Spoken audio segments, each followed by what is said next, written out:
వద్దమ్మా, నువ్వు అలా మాట్లాడుకో. మేమింకా బాధపడాల్సి వస్తుంది. నీకు మా వల్ల అన్యాయం జరిగింది, మాకు తెలుసు, ఒప్పుకుంటున్నాం. కానీ ఏం జరిగిందో అంతా నీకు తెలుసు కదా. మేమేమన్నా కావాలని చేశామా? ఉన్న ఒక్కగానొక్క కొడుకు మా మాట వినలేదు.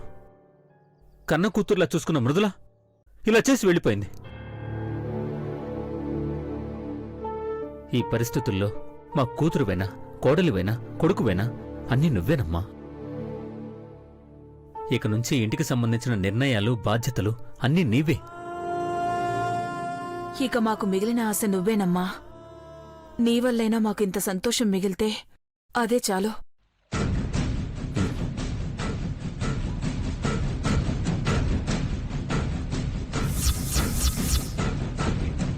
సంతోషం కావాలా మీకు?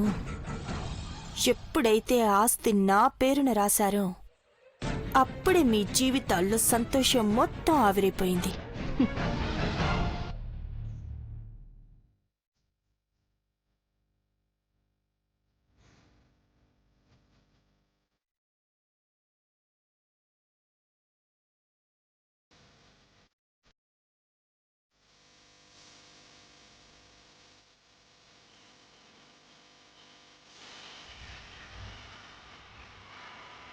బావని వదిలే.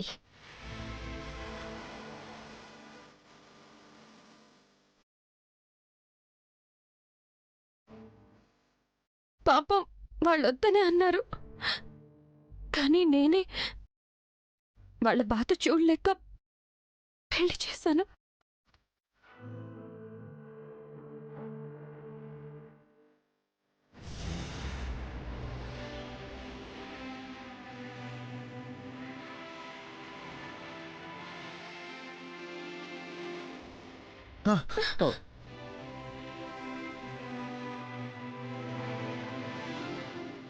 నన్ను తాకద్దు.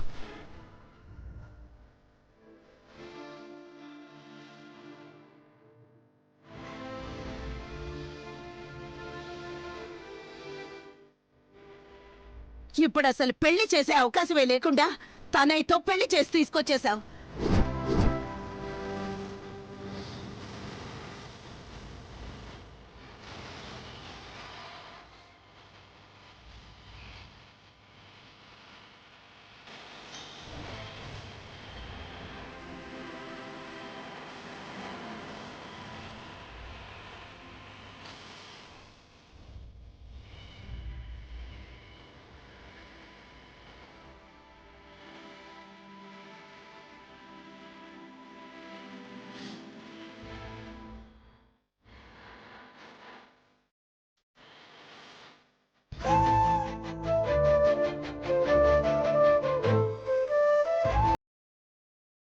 అయ్యా,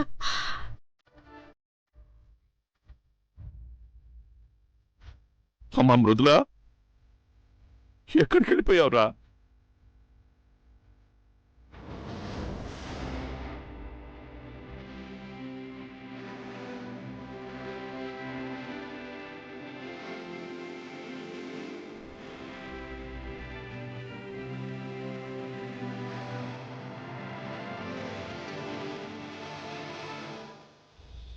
ఎక్కడికి వెళ్ళిపోయిందయ్యా నా బిడ్డ?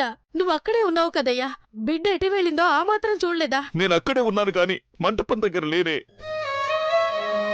నా బిడ్డకు అన్యాయం చేస్తున్నారని 4 మాటలు అడిగానో లేదో గొడవ చేస్తున్నానని బయటికి కెట్టేశారే. మళ్ళా పెళ్లంతా అయిపోయాక వెళ్ళి చూస్తే కనిపించలేదే. మానసికి మధుబాబుతో పెళ్లి కాలేదని సంతోషించే లోపే బిడ్డ కనిపించకుండా పోవడం ఏంటయ్యా? వాళ్ళేమన్నా అన్నారో, ఇది ఎక్కడికి పోయిందో, ఏ అఘాయిత్యం చేసుకుంటుందో ఏమోనని భయం వేస్తుందయ్యా. ఏం కాదే, నువ్వు అలాంటి పాడు మాటలేం మాట్లాడొద్దు. అయినా నా బిడ్డ ఎవరికేం అన్యాయం చేసిందని, దానికి అన్యాయం జరుగుతుందని భయపడుతున్నావు. నా బిడ్డకేం కాదు. అసలు మన బాధల్లా ఎక్కడ అల్లుడు బాబు మన బిడ్డను వదిలేసి మానసిని పెళ్లి చేసుకుంటాడోననే కదా. ఇప్పుడు ఆ బాధే తీరిపోయింది, ఇక భయం దేనికి? కాకపోతే అల్లుడు బాబు అమ్మాయి ఎడమొహం పెడమొహంగా ఉన్నారు కదా. ఆ బాధలో అమ్మాయి ఎక్కడికో వెళ్ళుంటుంది. మనసు కుదుట పడ్డాక వచ్చేస్తుంది. పద.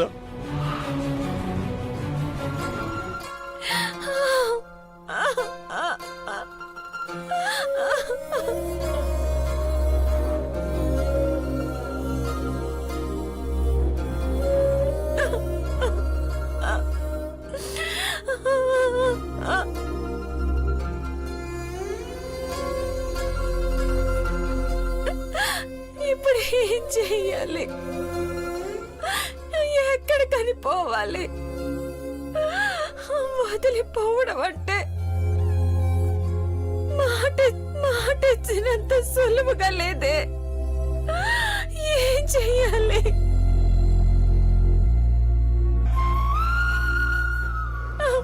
ఇన్నాళ్ళు ఎన్ని కష్టాలు వచ్చినా తట్టుకుని నిలబడ్డాను మధు గారు. కారణం మీరు తోడుగా ఉన్నారన్న ధైర్యం, మీతో కలిసి బతకాలన్న ఆశ. కానీ కానీ ఇప్పుడు మీరే తోడుగా లేరే. నా కళ్ళల్లోకి చూడడం ఇష్టం లేదు, నాతో మాట్లాడటం ఇష్టం లేదు. అసలు నన్ను చూస్తేనే అసహ్యం అన్నట్టు మొహం పెడుతుంటే నాకే బతుకు అవసరమా అనిపిస్తుంది మాధవ్ గారు. మీరే కాదంటే నేను ఇంక ఎవరి కోసం బతకాలి?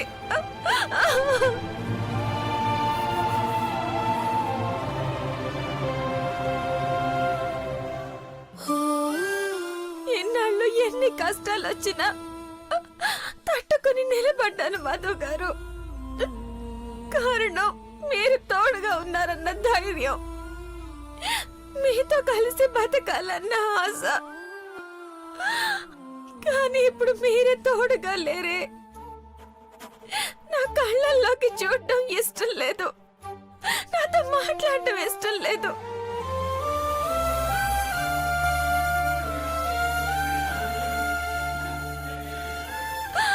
అసలు నన్ను చూస్తేనే అసహ్యం అన్నట్టు మొహం పెడుతుంటే నాకే బతక అవసరమా అనిపిస్తుంది. మీరే కాదంటే నేను ఎవరి కోసం బతకాలి?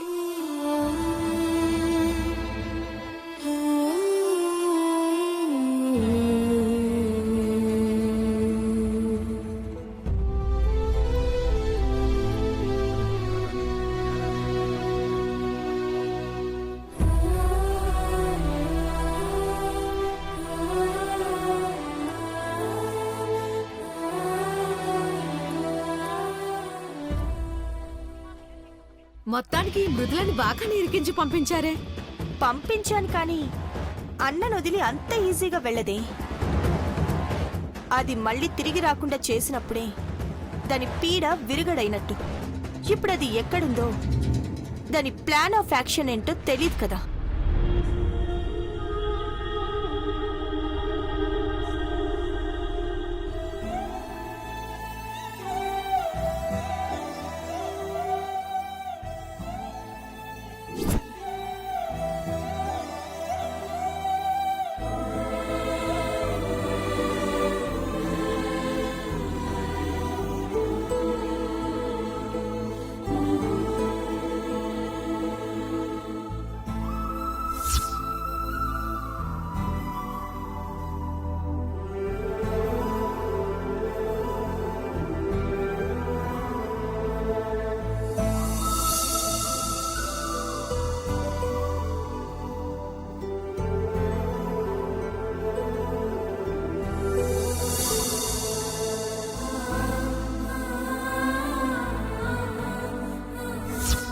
ఇచ్చిన మాట ప్రకారం మధు అన్నయ్యని, ఇంటిని, అందరిని వదిలేసి వెళ్ళిపోవాలి. ఇచ్చింది మాటే కదా, వెళ్ళకపోతే మానసి ఏం చేస్తుందిలే అనుకుంటున్నావేమో. ఇప్పుడు ఆస్తి నా చేతిలో ఉంది కాబట్టి అత్తని, మావని, అందరినీ కట్టు బట్టలతో బయటికి గెంటేస్తా.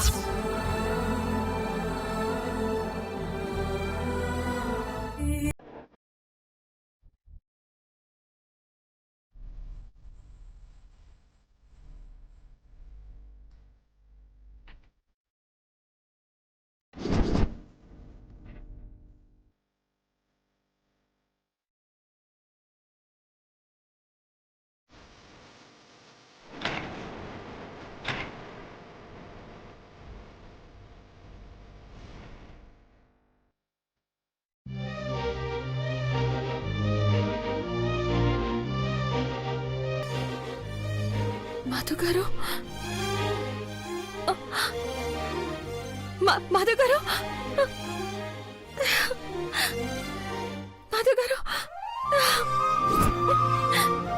నాకు తెలుసు ఎంత దూరంగా ఉండాలనుకున్నా ఆ దేవుడు మనల్ని దూరంగా ఉండనివ్వడు, దగ్గర చేస్తాడు. మీరు నా కోసం వచ్చేలా చేశాడు, అది చాలు.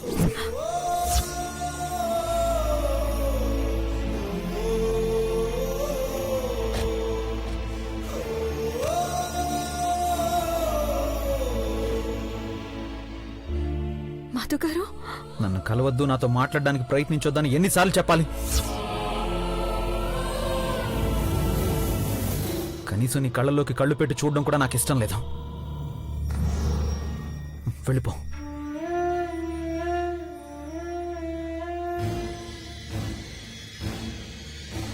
ఎందుకు నన్ను ఇంతలా అసహించుకుంటున్నారు? నేను చేసిన తప్పేంటి? ఎందుకు నాకింత నరకం చూపిస్తున్నారు? మీరు తాళి కట్టిన భార్యను కానా? ఇష్టం, ప్రేమ అన్ని చచ్చిపోయి ఉండొచ్చు, కనీసం బాధ్యత కూడా మిగలట్లేదా? చేస్తే బతుకుతున్న సంగతి మీకు తెలియడం లేదా? నిలువ నీడ లేక, ఎవరి దరికి చేరలేక ఒక అనాథలా ఫుట్పాత్ మీదకి వచ్చిన్నాను. అయినా మీ మనసు కరగడం లేదా? ఎందుకు మీ మనసు ఎంత కఠినంగా మారిపోయింది? నా మనసు కఠినంగా మారిపోవడం కాదు, ఆ మనసునే చంపేశావు. జీవితంలో క్షమించరానంత పెద్ద తప్పు చేశావు. నువ్వు ఒక్కదానివే బాధపడుతున్నావేమో, నిన్ను వదిలేసి అందరూ సంతోషంగా ఉన్నారనుకుంటున్నావేమో. ఎవరు సంతోషంగా లేరు. అసలు నువ్వు చేసిన పని వల్ల ఒక్కొక్కరు ఒక్కొక్క మాట అంటుంటే నేనెంత నరకం అనుభవిస్తున్నాను నీకేం తెలుసు?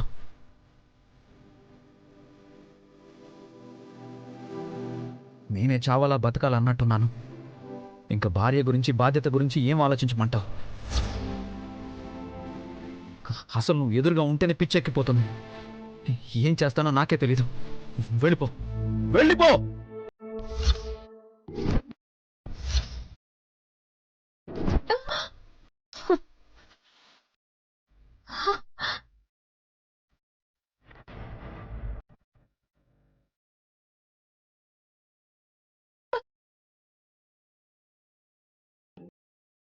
వద్దు, ఎదురుపడి ఇప్పుడు ఆయన మనసుని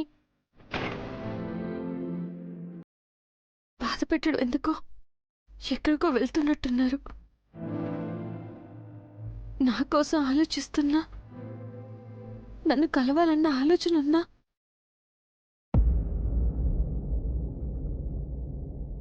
ఇలా ఊరు వదిలి ఎక్కడికో ఎందుకు బయలుదేరుతారు?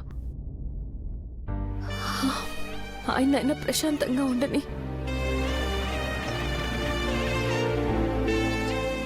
మానసి, మధు గారు, అమ్మ, నాన్న నేను ప్రాణంగా ప్రేమించి ఏది నాతో ఎందుకు ఉండడం లేదు?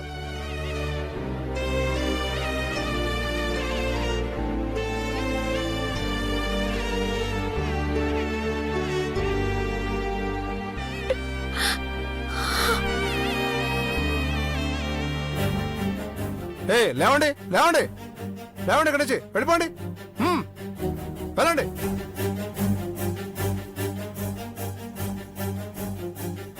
నువ్వేంటమ్మా ఇంత అర్ధరాత్రి ఎక్కడ నిలబడ్డావు?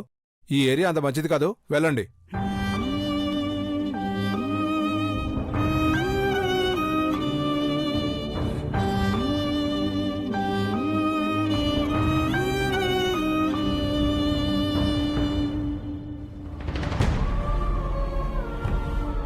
అయినా ఈ క్షణమే మానసికి పెళ్లి కావాలి అనుకుంటే నేను చేసుకుంటాను పెద్దమ్మ.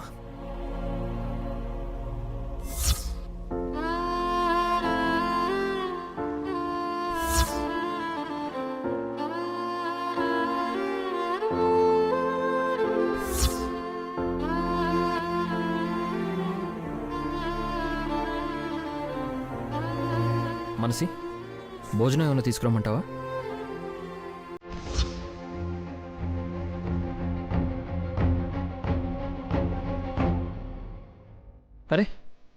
ఎందుకంత కోపంగా చూస్తున్నావు మనసి? ఇప్పుడు నేనేమన్నాను? భోజనం తీసుకురానా అని అడిగాను. అది కూడా తప్పేనా? ఓవర్ యాక్షన్ చేసింది చాలు, ఆప్తావా? అసలు నేనెవడు అమెరికా నుంచి రమ్మంది? వస్తే వచ్చినావు. జరిగేది చూస్తా గమ్మునుండకుండా ఎందుకు నా మ్యాటర్లో ఇన్వాల్వ్ అయినా? నా పెళ్లి ఆగిపోయింది, వచ్చి నన్ను పెళ్లి చేసుకోరా అని అడిగినా? మరెందుకు వచ్చినావు? నువ్వు రాకపోయింటే బావతో నా పెళ్లి అయిపోయి ఉండేది, నా లైఫే వేరేలా ఉండేది. మొత్తం సర్వనాశనం చేసినావు. నాశనం చేశాను నేను. బాగుంది మానసి. సరే, ఒక్క మాట అడుగుతాను చెప్పు. మృదుల స్థానంలో నువ్వుండి ఇదే పని మృదుల చేసుంటే ఎలా ఫీల్ అయి ఉండేదానివి? ఎందుకు చేస్తుంది? దానికి అసలు రైటే లేదు. బావని నేను ప్రేమించిన బావ నాకే సొంతం కావాలా? ఎలాగైనా సొంతం చేసుకునే హక్కు నాకే ఉంటది. తెలిసి మాట్లాడుతున్నావా తెలియక మాట్లాడుతున్నావా మానసి? ప్రేమిస్తే హక్కు వచ్చేస్తుందని నీలా చాలా మంది అనుకోవడం వల్లే ఎన్నో జీవితాలు నాశనం అయిపోతున్నాయి. పైగా పెళ్ళైపోయిన మనిషి మీద హక్కుందని ఎలా ఆలోచిస్తున్నావు? భార్య మీద భర్తకి, భర్త మీద భార్యకి తప్ప ఇంకెవరికీ హక్కు ఉండదన్న చిన్న లాజిక్ని ఎలా మర్చిపోతున్నావు? ఇప్పటికైనా నీ ఆలోచనలు తప్పన్న నిజం తెలుసుకుంటే చాలా మంచిది మానసి. చాలా ఆప్తావా? అయినా నువ్వేంది తప్పు ఒప్పని నాకు చెప్తున్నావు? ఓ, ఇప్పుడు నేను నీ భార్యని కదా, నా మీద హక్కుందని చెప్తున్నావా? అట్లాంటి ఆశలైతే ఏం పెట్టుకోకు. ఏ ఆశలతోనో కోరికలతోనో నేను నిన్ను పెళ్లి చేసుకోలేదు మానసి. నువ్వు అనవసరమైన ఆవేశంతో అన్నయ్య వదినల్ని విడదీయడం చూసి తట్టుకోలేక ఈ పెళ్లి చేసుకున్నాను.